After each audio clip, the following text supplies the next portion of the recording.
Bendito seja o nosso Deus, igreja, glorificado e exaltado. Seja o nosso Rei, o Rei Jesus, a quem adoramos, a quem glorificamos nesta noite, em mais um culto da família, já iniciado de forma tremenda, com as orações, com os louvores, com a ministração, com a oferta destinada à Vila do Equador, neste culto da família. E queremos cumprimentar também os internautas que interagem conosco nessa sexta-feira. Amados do Senhor, vamos abrir a palavra de Deus na segunda carta de Paulo aos Coríntios,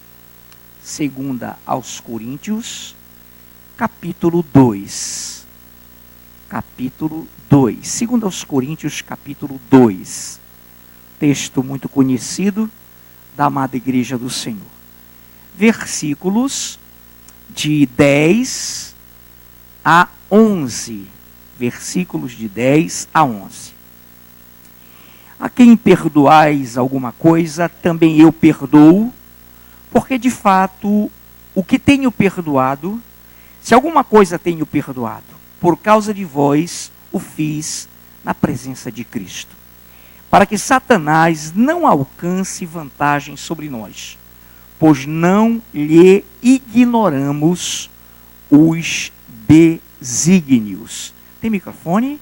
Pedir ao nosso pastor Gabriel que nos dirigisse em oração e já continuaremos. Então, segundo aos Coríntios 2, de 10 a 11 já lido, e agora nosso pastor nos dirigirá em oração.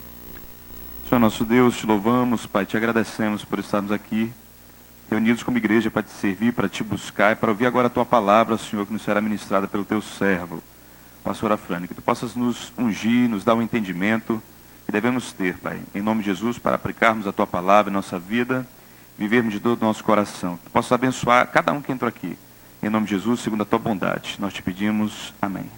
Amém, amada Igreja do Senhor. A quem perdoais alguma coisa, também eu perdoo, porque de fato, o que tenho perdoado, se é que alguma coisa tenho perdoado, por causa de vós, o fiz na presença de Cristo, para que Satanás não alcance vantagem sobre nós, pois não lhe ignoramos os desígnios, os propósitos, os intentos, os objetivos. Amados, essa leitura tratou e trata da readmissão, da recolocação, da recondução do disciplinado ao corpo de Cristo.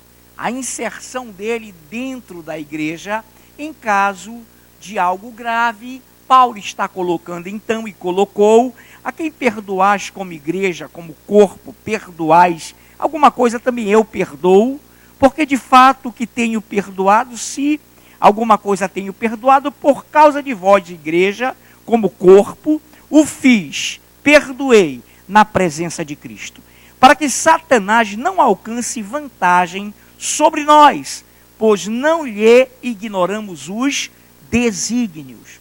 Muito bem. Então esse texto, aparentemente, ele parece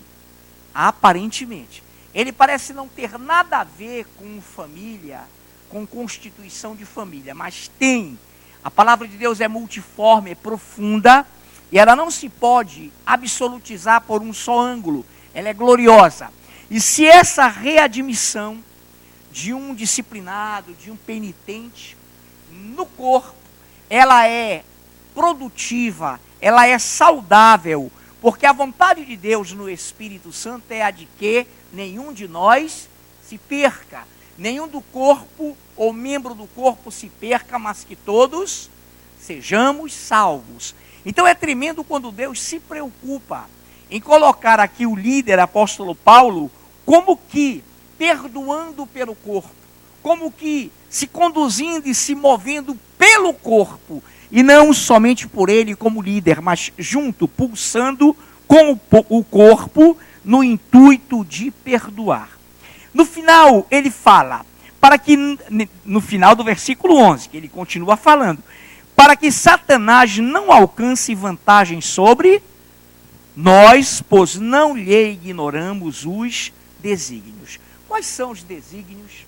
quais são os principais propósitos, intentos, objetivos de Satanás. Os principais, porque desses três, todos se derivam no intuito de Satanás: roubar, matar e destruir. Então o intuito, o intento, o objetivo de Satanás dentro da igreja é matar, roubar e destruir a fé. É roubar, matar e destruir vidas preciosas. É afastá-las do Deus vivo. Então Paulo está aqui colocando para a igreja de Corinto o dever de perdoar, para que o disciplinado, para que o penitente fosse readmitido, inserido e recolocado no corpo de Cristo.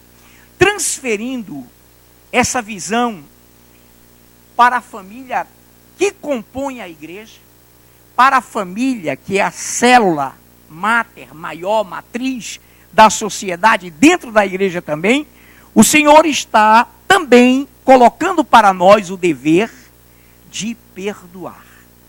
E claro que nessa noite alguém diria assim: pastor, nós temos motivos para perdoar? Sim, sempre, e de vez em quando é bom perdoarmos desentendimentos, qualquer tipo de desacordo que haja entre os cônjuges ou dentro da própria família, principalmente os cônjuges, que são os cabeças. Então, a quem perdoais alguma coisa, também eu perdoo, porque de fato que tenho perdoado, se alguma coisa tenho perdoado, por causa de vós, igreja, o fiz na presença de Cristo, para que Satanás não alcance vantagem sobre nós, pois nós não ignoramos os desígnios: roubar, matar, destruir, causar confusão, causar vexame, causar desentendimento, causar, enfim, todo tipo e espécie de coisas ruins. Muito bem, então essa introdução é para que nós, como famílias, é para que nós, como cônjuges, tenhamos sempre essa disposição intensa de perdoar, de fazermos tudo para perdoar, para que a igreja fortaleça-se pelo fortalecimento da família que compõe a própria igreja. Muito bem, amados do Senhor, aparentemente, nós vamos aqui fazer um rasgo, mas você vai entender por quê. Eclesiastes capítulo 9. Eclesiastes capítulo 9. Eclesiastes capítulo 9. Versículos de 8 a 9. De 8 a 9. Em todo o tempo sejam alvas as tuas vestes, e jamais falte o óleo sobre a tua cabeça. Goza a vida com a mulher que amas, todos os dias de tua vida fugaz, de tua vida passageira, os quais esses dias Deus te deu debaixo do sol, porque esta é tua porção nesta vida, pelo trabalho com que te afadigaste debaixo do sol. Muito bem, de repente Deus está colocando algo tremendo, fundamental, indispensável, que nenhum de nós pode perder: a salvação, o relacionamento com Deus, a comunhão com Deus. Isso está acima de tudo. Você pode ser um viúvo feliz, viúva feliz, se relacionando com Deus. Você pode ser um celibata feliz, se relacionando com Deus, tendo as suas vestes alvas, que é a salvação, roupas de salvação, tendo óleo, discernimento da palavra sobre a sua cabeça, a presença do Espírito Santo. Mas aqui o texto trata efetivamente no verso seguinte do casamento. Em todo tempo sejam alvas as suas vestes, e jamais falte óleo sobre a tua cabeça. Isso é fundamental, isso é tranquilo, isso é ponto pacífico. Um homem, um ser humano, sem a salvação, sem a unção de Deus na sua vida, ele será mais um homem a negociar, mas um homem, como diz a Bíblia, morto em seus delitos e pecados, ser humano, e ele não terá condições de fato, discernir uma vida agradável, amar o seu relacionamento, amar o seu cônjuge, sem ter vestes de salvação, sem ter óleo, sem ter discernimento sobre a sua cabeça, o seu intelecto. Aí ele vem, goza a vida com a mulher que amas, todos os dias de tua vida fugaz, os quais Deus te deu debaixo do sol, porque esta é a tua porção nesta vida, pelo trabalho com que te afadigaste debaixo do sol. Se você ler os versículos, os capítulos, 8 e 9, você vai entender algo tremendo. Deus, em primeiro lugar, ele exalta, ele coloca com excelência a salvação, condição para que estejamos na presença dele. Ele coloca com fundamento salvação, unção, capacidade de se comunicar com ele. Em segundo plano, a nível de terra, ele diz que o ser humano deve gozar, deve se alimentar e comer do seu trabalho, porque isso é bom e agradável e dá alegria ao homem, comer do fruto do seu trabalho. Então, nesse contexto, Deus quer colocar, você é salvo, sim, você tem vestes de salvação, claro, você tem óleo, unção da palavra, a visão de Deus na sua vida, correto. Então, coma do fruto do seu trabalho, se alimente, viva bem, desfrute dessa vida fugaz, passageira. Segundo item que ele acresce, que ele acrescenta, é esse: goza a vida com a mulher que amas, todos os dias da tua vida fugaz, os quais Deus te deu debaixo do sol, porque esta é a tua porção nesta vida terrena, nesta vida, pelo trabalho com que te afadigaste debaixo do sol. Então, no geral, primeiro ponto, é um tripé tremendo. Primeiro ponto, salvo. Salvo. Dentro desse primeiro ponto, além de salvo, comunhão com Deus, óleo sobre a cabeça. Segundo fundamento, te alimenta, vive do teu trabalho. Terceiro, te alegra, goza a vida com a mulher que amas, porque essa é a tua porção que Deus te deu nessa vida, com a qual vida tu te afadigas debaixo do sol. Então, fundamentalmente, nós começamos lá com o dever de perdoar, para que nunca estejam sujas as nossas vestes, para que não se interrompam as nossas orações. O Senhor diz que um casal em litígio, um casal sem perdão, esse casal, esses cônjuges que compõem esse casal, não tem comunhão e Deus não ouve, e Deus faz questão de não atender às suas orações. Então, em primeiro lugar, e nós sabemos disso, devemos ter sempre veste, sempre limpas, as nossas vestes, sempre alvas, sempre cuidando da nossa salvação, como um garçom, com uma bandeja, com copos de cristal, caminhando no meio de uma multidão, para que nenhum deles se quebre. Então nós devemos ter, nesse momento, essa visão: em todo tempo sejam alvas as tuas vestes, casal, e jamais falte óleo sobre a tua cabeça.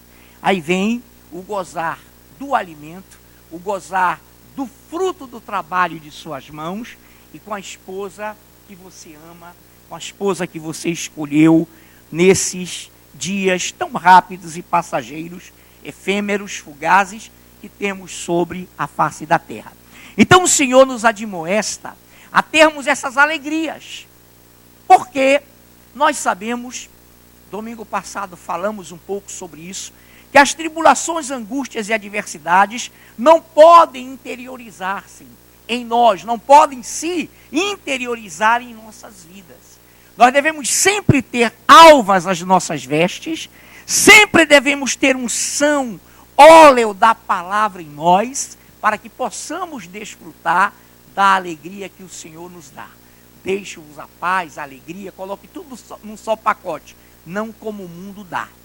Então o Senhor, nesta noite, quer nos orientar para que estejamos entendidos no seguinte aspecto: dentro do relacionamento conjugal, dentro do casamento, você não pode divorciar, separar a alegria da salvação, a alegria na palavra. Você não pode separar da alegria de gozar a vida com seu cônjuge e de comer também o melhor dessa terra, em sentido tremendo de alimentação, no sentido que você possa mais amplamente conhecer.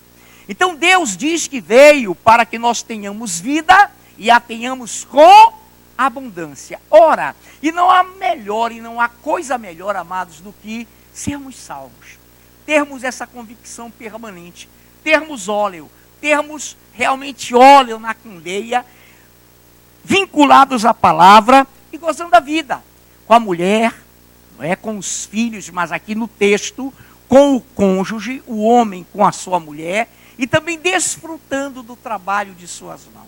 Então realmente são virtudes, são valores que Deus disponibilizou para nós. Ora, normalmente, repare bem, normalmente, evitando-se aquela questão que eu coloquei no princípio, viúvos, celibatas, enfim, coisas que são exceção, tremendo, glória a Deus. Mas deixa eu lhe dizer algo, nós não podemos caminhar com uma vida manca, com uma vida aleijada, com uma vida oscilante. Em que sentido? Eu sou tremendamente espiritual e profundamente infeliz no meu casamento. Eu sou extremamente cheio do Espírito da palavra, mas infelizmente na vida conjugal nada dá certo. Existe aí um contraponto, existe aí um paradoxo realmente real, que não pode conviver com a palavra de Deus. Então temos que ter essa visão de unirmos a salvação, o conhecimento da palavra e a unção de Deus com o viver bem com a nossa esposa, principalmente com o nosso esposo, e estarmos bem com Deus para vivermos em paz e com alegria.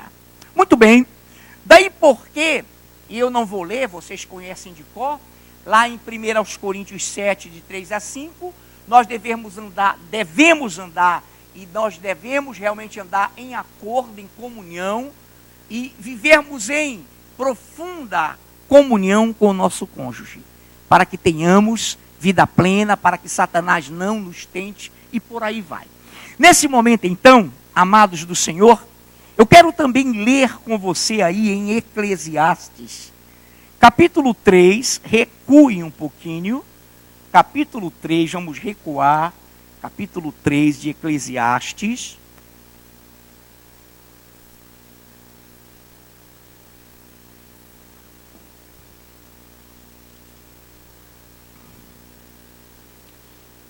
Quantos encontraram?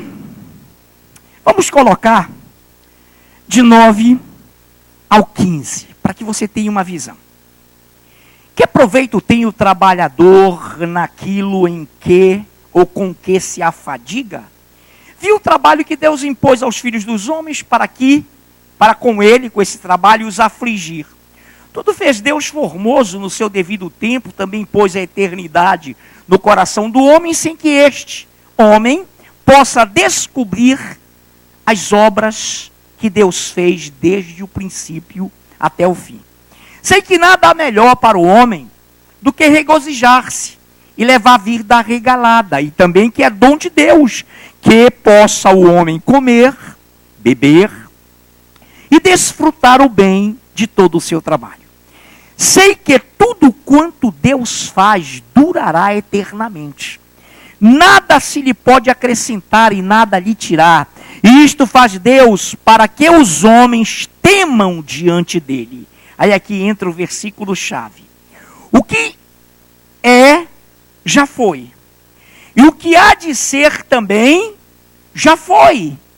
Deus fará renovar-se o que se passou. Tremendo isso. E se você pegar todo o contexto da leitura, você vai ver que Deus reconhece que o homem tem alegria no comer e beber do seu trabalho, desfrutar do seu trabalho, da sua fadiga. Já narramos o casamento, o cônjuge, enfim. E aqui ele fala no final algo tremendo. O que é, já foi, já passou. E o que há de ser futuro, também já foi. Deus fará renovar-se o que se passou. Nós aprendemos uma lição extraordinária aqui, amados. Deus não tem limites. Não há limites para Deus na tua vida. Deus tem bondades infinitas, misericórdias grandiosas para você desfrutar. O homem tolo, o homem insensato, ele é adúltero, ele é infiel. Ele não se contenta porque a cabeça dele é infantil, imatura. Ele não tem virtudes de Deus em sua vida. Mas o homem sábio, o homem que conserva as suas vestes alvas e que tem sobre a cabeça, sobre o intelecto, a unção, o conhecimento que vem de Deus, ele vai valorizar a sua esposa, o ser humano, a sua mulher, é recíproco. E ele vai se contentar e vai descobrir o que Deus tem para ele. O homem inquieto, diz Provérbios, ele não se satisfaz. Por quê? Porque ele não consegue ser fiel. Ele é inquieto, irrequieto, infiel, inconstante, mentiroso, e ele não consegue nem se satisfazer a si próprio. O homem infiel, diz a Bíblia, engana-se a si mesmo, engana a si próprio e se trai com grandes inquietações. Mas o Senhor nessa noite não está falando aqui com ninguém, ele está nos dando um exemplo para que todos nós evitemos esse laço, essa armadilha de viver irrequieto, inquieto, de não estar satisfeito com nada. Isso é uma marca registrada do infiel, daquele que vai morrer sem Deus, daquele que não vai prevalecer, não vai ter longevidade, ainda vai entrar, infelizmente, num lugar, porque foi ardilosamente enlaçado com os laços do diabo, cujos propósitos são matar, roubar e destruir o que Deus preparou para mim e para nossas vidas. Então nessa noite é tremendo porque o Senhor diz o que já foi, o que é já foi, o que há de ser também já foi. Deus fará renovar-se o que se passou. Irmãos, Deus é o Deus da renovação. A Bíblia diz em Isaías que ele nos diz: vede que eu estou fazendo coisa nova, trazendo à luz coisas novas. Então, amados, uma coisa eu falo para minha esposa, não continuamente, mas ela há de lembrar-se. Uma coisa que eu faço é amar a minha esposa, e quando eu olho para ela, eu me lembro do dia que eu a conheci. No dia que aquela aluna, com os olhos arregalados, estava assim admirada com uma aula de história. Eu admirado com a estudante que queria história.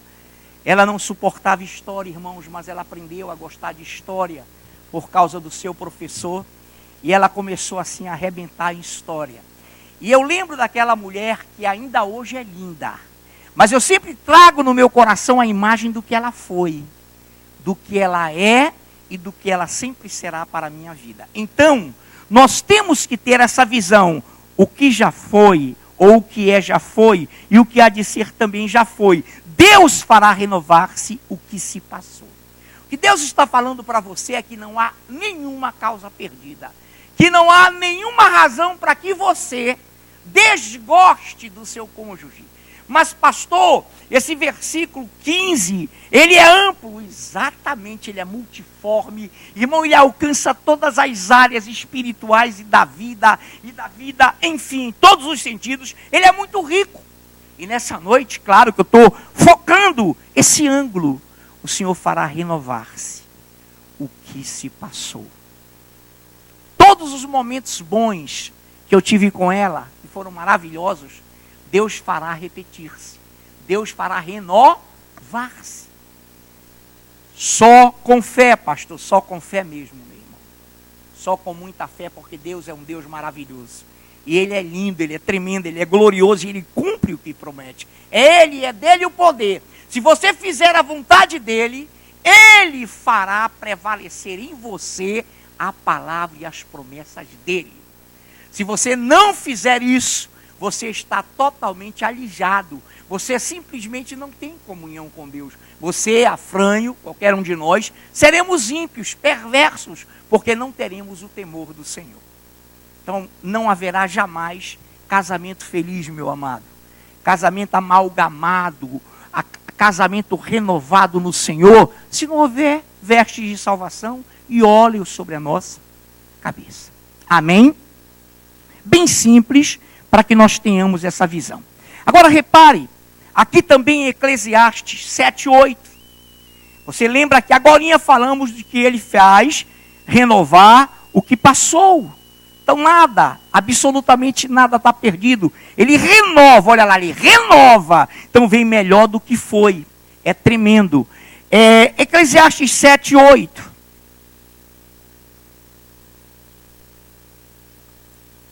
Também, amados, essa palavra é profunda e ela pode ser englobada em vários sentidos. Melhor é o fim das coisas do que o seu princípio. Melhor é o paciente do que o arrogante. Eu vou tocar nisso de novo. Melhor é o fim das coisas do que o seu princípio. Melhor é o paciente do que o arrogante. A perseverança, a paciência, significa você esperar na palavra de Deus. Você esperar nas promessas de Deus. Você crer nos seus valores. Você crê que isso tudo é verdade e que Ele é fiel para fazer isso valer em sua vida. Então olha lá. O melhor, deixa eu tirar esse U. Melhor é o fim das coisas do que o seu princípio. Vamos ver por quê? Por exemplo, são vários os exemplos tremendos, eu daria alguns rápidos. Quem aqui queria ter a unção de Davi? Conhecimento de Deus que Davi tinha. Amém, porque você ser chamado um homem segundo o coração de Deus é uma coisa maravilhosa, irmãos. É glorioso. Então olha lá, todos nós queríamos, e eu tenho certeza que sim, os que amam a Deus, ter a unção, o conhecimento de Davi em relacionar-se com o seu Deus.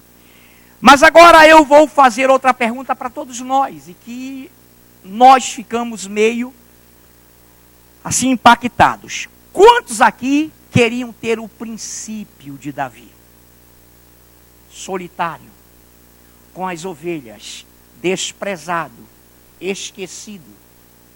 Tinha dias que não vinha nem para casa, comia lá o que tinha levado na mochila, na sua bolsa, no seu alforje. Totalmente desprezado, desconhecido. Esse é o princípio de Davi. Que mais? Lutou com o urso? Você não estava lá, mas ele lutou. Lutou com o leão? Sim. Você queria ter esse princípio? Amém, né? Glória a Deus. Coragem. Vamos lutar, irmãos. Que mais? Enfrentar um gigante que esfriou, que fez amarelar todo o exército de Israel, comandado pelo rei Saul. Amarelou, o exército amarelou. Vamos lá, escolhe um homem aí que me enfrente. Vamos poupar derramamento de sangue. Aquele que vencer, dá vitória ao seu povo. Se eu vencer, os filisteus vencerão. Se esse homem que vocês aí apontarem para me enfrentar, vencer a vitória de Israel. Ninguém quis, todo mundo ficou amarelo. Não é verdade, queridos? Muitos foram ao trono, muitos correram para toda a direção.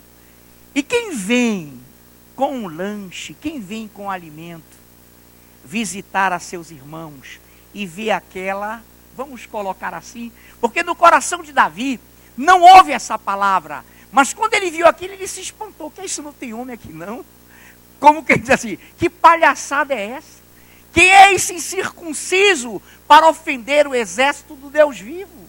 Davi via coisa assim, meu irmão, tem um exército que Deus abençoa. Que exército é esse? Não tem homem. Aí de repente, ele ouviu lá uma palavra e ele disse assim, qual é o prêmio, hein? Que o rei está dando para quem enfrentar o camarada? Dizer, Davi não queria saber de prêmio, corajoso, ele queria enfrentar, mas houve um zum, e ele imaginou, poxa, ainda tem prêmio, né, meu pastor Paulo? Ainda tem prêmio, eu vou fazer meu dever, lutar em nome do Deus vivo, e ainda tem prêmio, que prêmio é esse? Aí disseram, ele dará filha, tanto e mais tanto. Aí Davi pensou, a Deus vida de estar lá no setor rural com as ovelhas. É agora que Deus vai me levantar. E enfrentou o Golias e o venceu. Mas a honra que ele vai ter, a glória que vai estar sobre ele no final, foi muito maior do que o seu princípio. Foi muito maior do que os seus passos iniciais. Quando você vir, quando você vislumbrar algum ser humano, alguma pessoa, algum homem bem-sucedido, procure saber o seu princípio de pena, de sofrimento, de árdua batalha para chegar onde chegou. Então, o Senhor está dizendo, melhor é o fim das coisas do que o seu princípio. Melhor é o paciente do que o arrogante. Deixa eu lhe dizer uma coisa. Se Davi fosse arrogante, ele teria chegado onde chegou? Jamais, meus queridos. Ele ia perder a paciência. Ele ia perder totalmente o temor e a humildade e a rendição que ele tinha a Deus. A arrogância, a soberba precede a ruína, a queda. E então Davi não se ensoberbeceu, não foi arrogante, muito pelo contrário. Ele falou, tu vens contra mim com espada, lança, escudo, mas eu vou contra ti em nome do Senhor dos exércitos, em nome do Deus de Israel, eu vou contra ti. E foi honrado, e foi exaltado por Deus, está na glória, e no milênio, ele será o rei de toda a terra, com sede em Israel.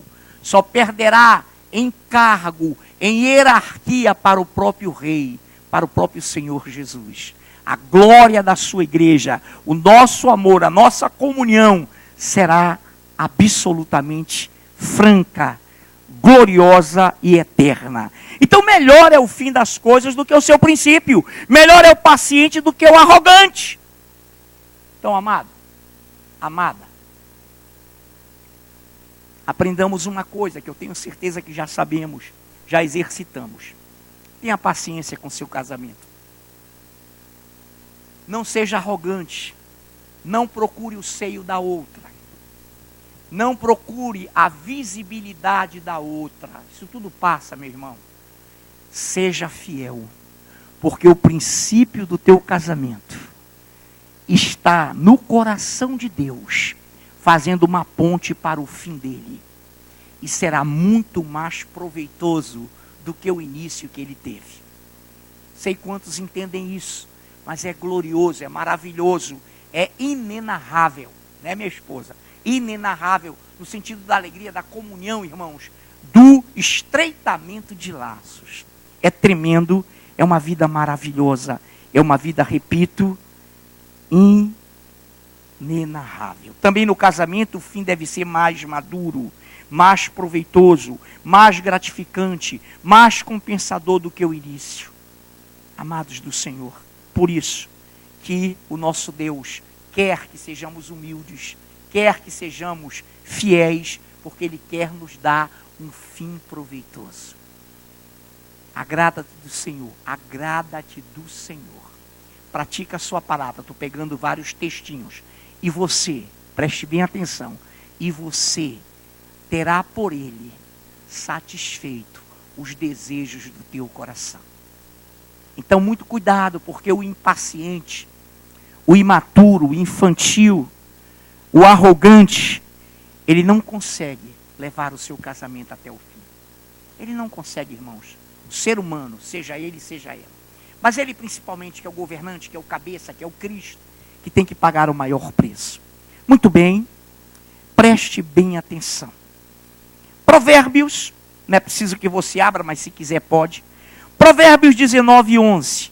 Eu vou ler algo tremendo que é contra a arrogância, contra a fanfarronice, contra o machismo. Olha o que diz Provérbios 19:11. A discrição do homem o torna longânimo, e sua glória é perdoar injúrias. Que coisa linda, não é, igreja? Olha que coisa maravilhosa. A discrição do homem o torna longânimo. E sua glória é perdoar injúrias. Então a paciência, a perseverança de confiar em Deus e perdoar até injúrias, faz com que nós reflitamos, meu Deus, isso é tão forte, que eu não posso nem comparar com minha esposa, que não me injuria, que não tece sobre mim injúrias. Mas o que que Deus está falando? Que a glória de um homem é perdoar injúrias. Até o que não é verdade, que é dito contra a sua vida, meu irmão, aprenda a perdoar. Claro, confronte o inimigo, confronte a fonte espiritual, mas perdoe quando alguém lhe injuriar.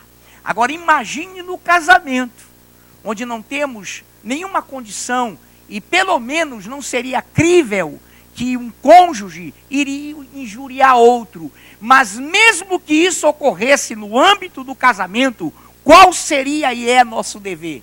Perdoar. Por isso que Paulo perdoa. Se o fiz, eu fiz por causa da igreja. Quantos aqui são membros do corpo de Cristo? Quantos aqui discernem o que é esse corpo? Então, por essa igreja, por esse corpo, meu querido, minha querida, aprendamos a ser longânimos. O que é longanimidade? A discrição. Você vai se fortalecendo, respeitando e amando seu pai e sua mãe. Se mortos estiverem, respeite e honre sempre a memória deles. Seja discreto, não seja acusador, seja acusado.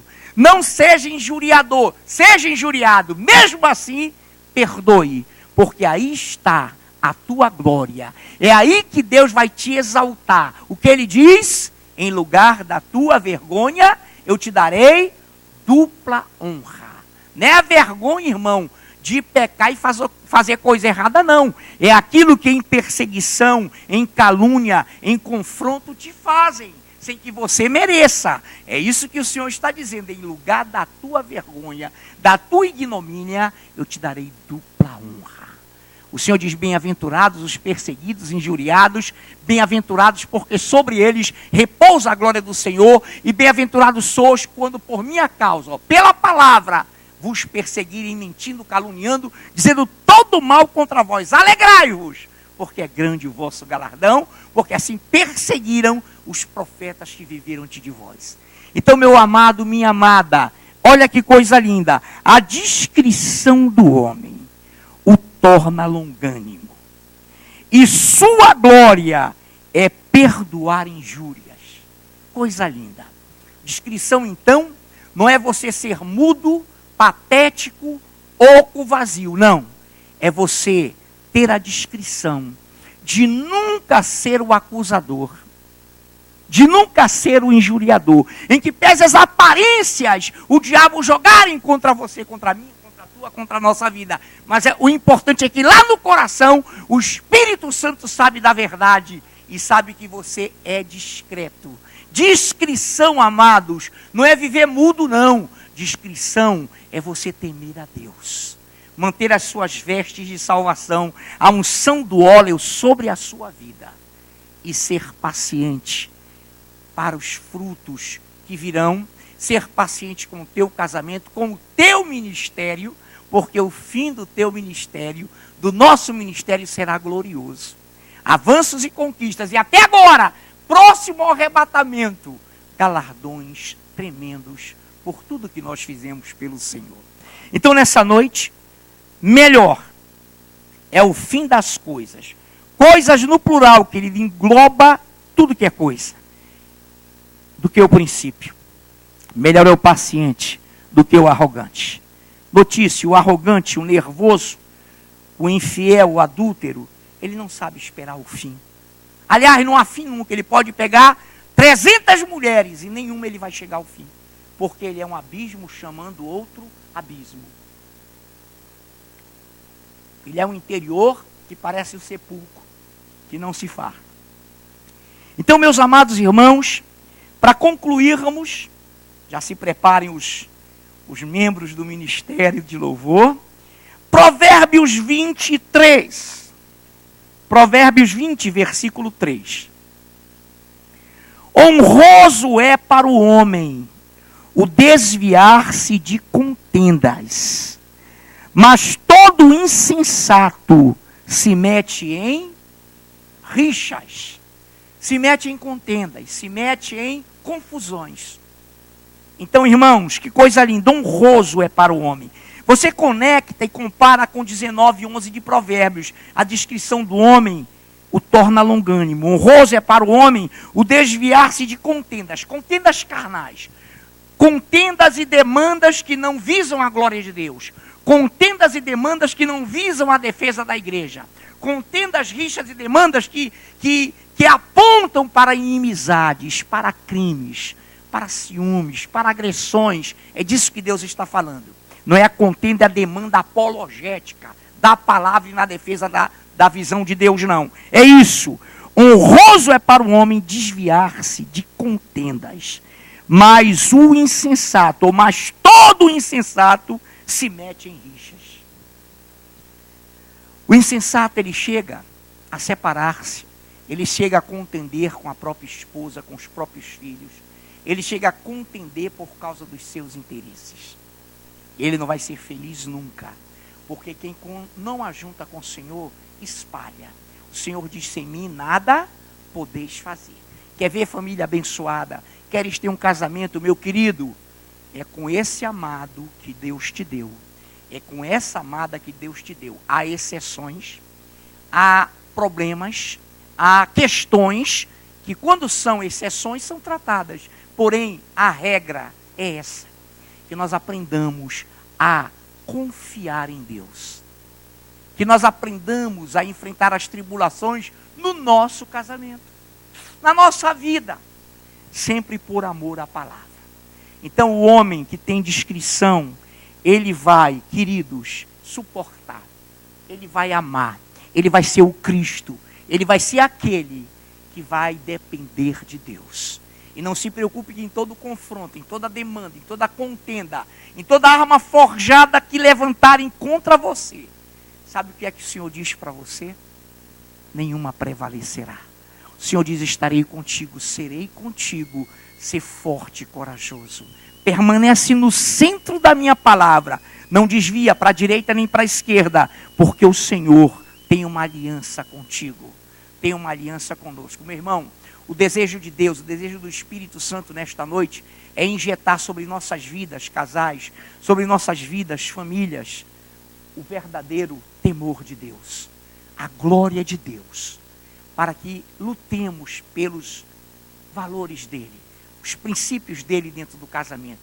Morra pela sua esposa, morra. Ela vendo você morrer, ela só não morrerá, ela só não renunciará se ela não for uma mulher de Deus. Mas se ela for, ela vai sustentar essa tua missão, homem, essa tua missão afrã, essa tua missão, homens, de ser ou de sermos para elas governantes, provedores, amantes e Cristo.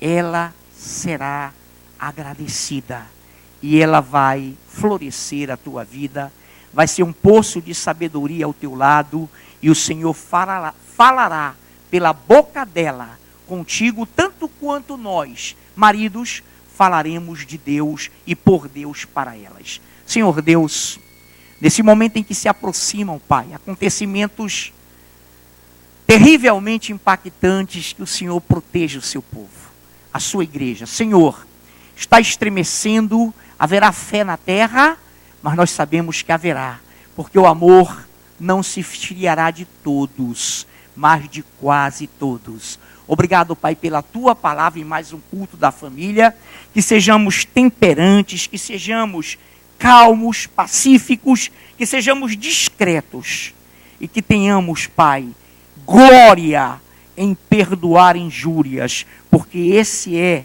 o galardão do Senhor para aqueles que o temem. Que o Senhor seja aplaudido nessa noite.